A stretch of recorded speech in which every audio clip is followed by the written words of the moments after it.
Studio Blue Radio is proud to present Raffa Music Show by Raffaela Madaffari.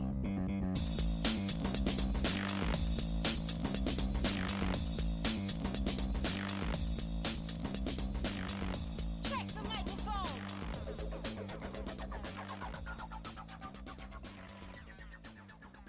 Hi everyone, welcome to the Raffa Music Show here on Studio Blue Radio. I'm Raffy, and today I have a very special guest, Mauro Lacandia from Tarantola.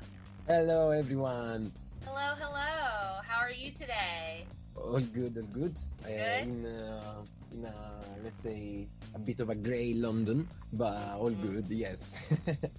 Yeah, it's rainy here too today, so Yeah, we need that sunny summer weather. totally.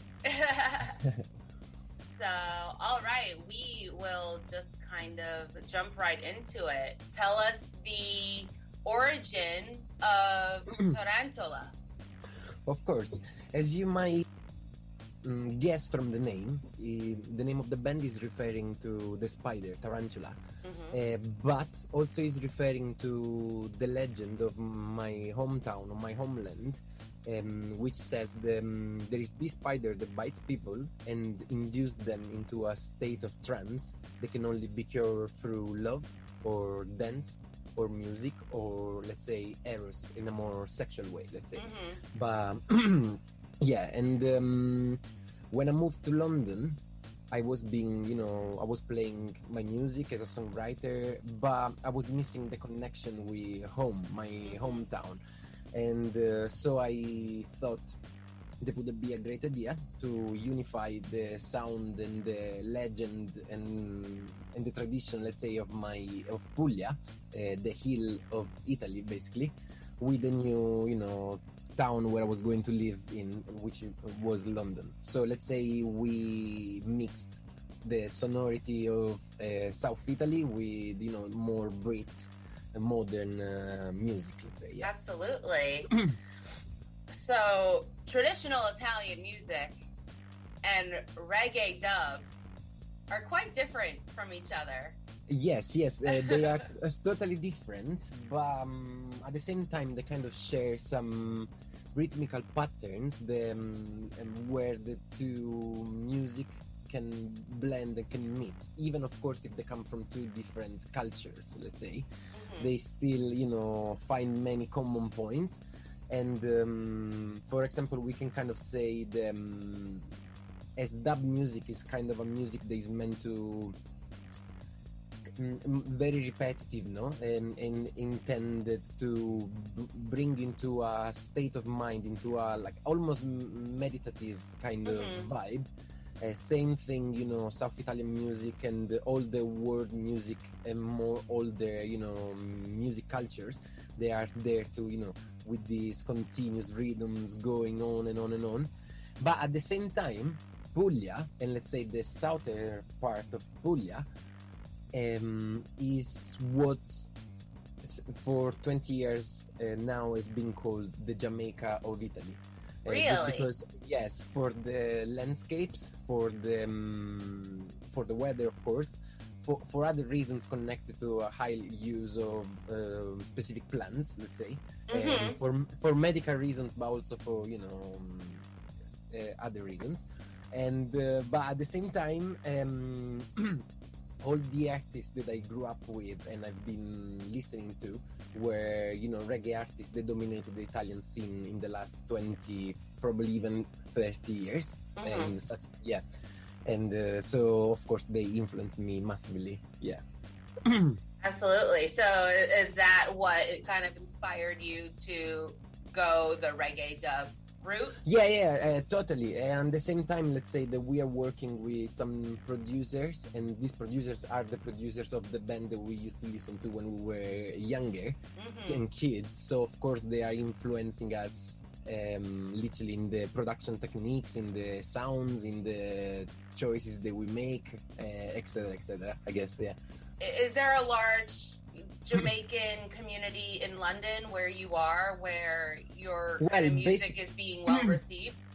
Yeah, basically I live in northwest London, which basically was until, let's say, 10 years ago, the real core of reggae music in London, and all the Jamaican communities that came here in the 60s, they were all established in northwest London, but also in south London. So there was this area, Harlesden and Willesden, and in the south of London instead, the one that now is much more famous, which is Brixton. Yeah. So it's super full of many Jamaican communities and all across London, but these are the main areas. Yeah. That's so cool. Hi everyone, hope you're enjoying the Raffa Music Show here on Studio Blue Radio. Up next we have the song Hijab by Miko Argiro featuring Pietra Montecorvino. Enjoy! Miko Argiro di Millennial.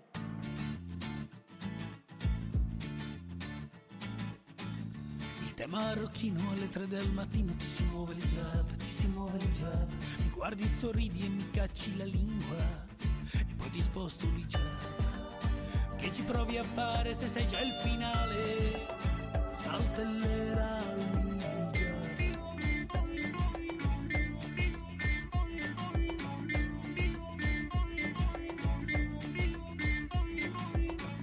La trama è lavorata, all'intreccio lo metto io. Ci si muove l'hijab, mi prendi con forza, non sembri nemmeno della tua età. Vino di Shiraz, candele e fiori, saltellera l'hijab.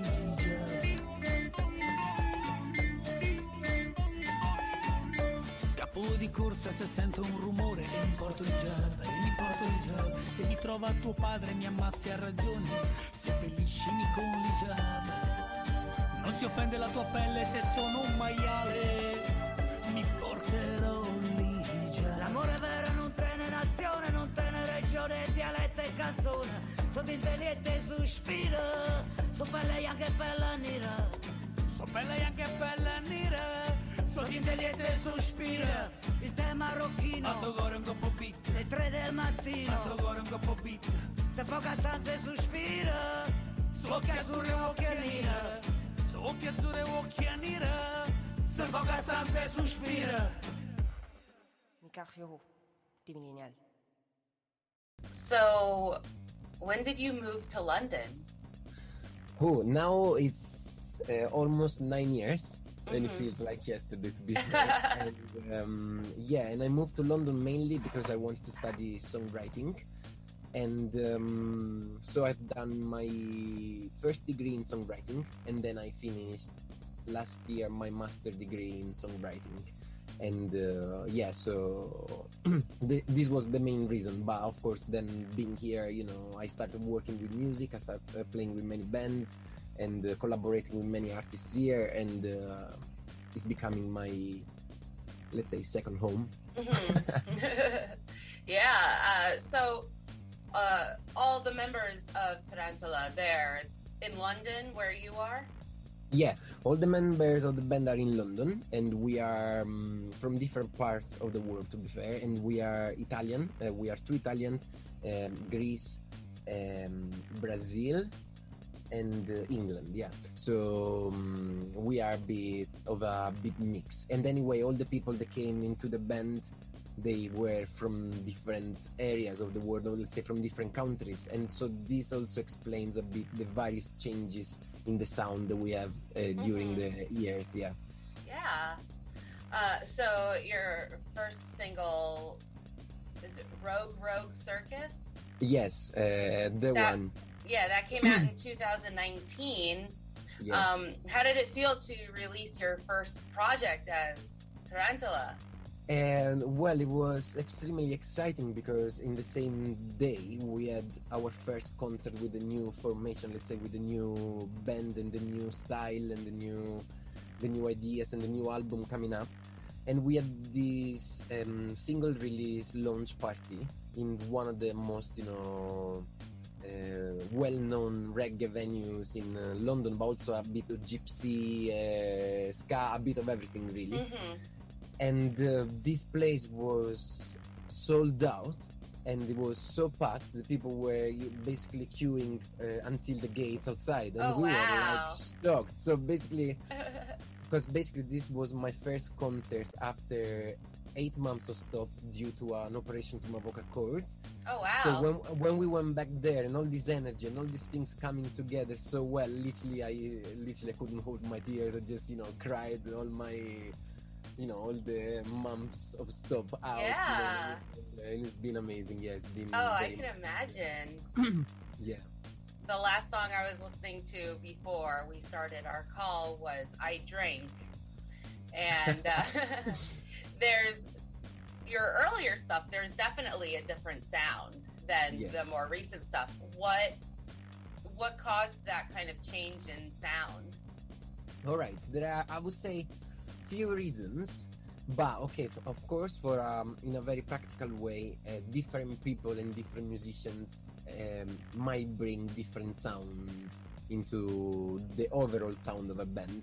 So definitely, for example, we started with this Irish whistle player, which of course it was literally, bringing us towards a very folky vibe.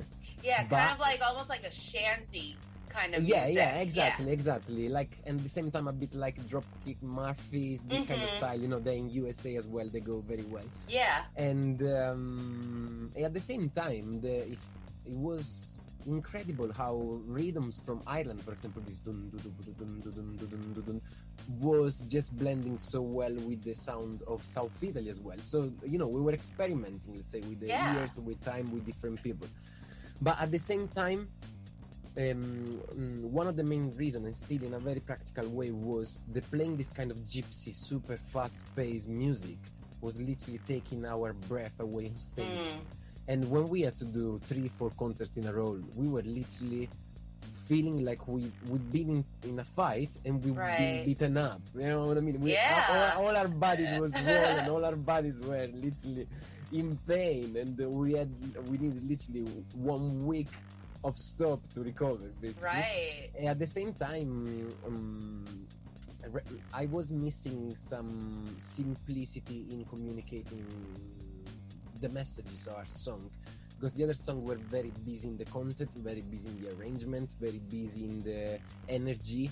Right. And so we kind of needed to simplify the message and convey it in a much simpler way as well.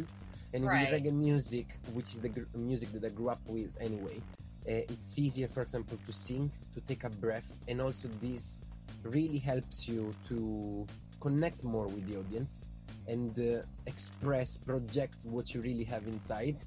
And just to finish this,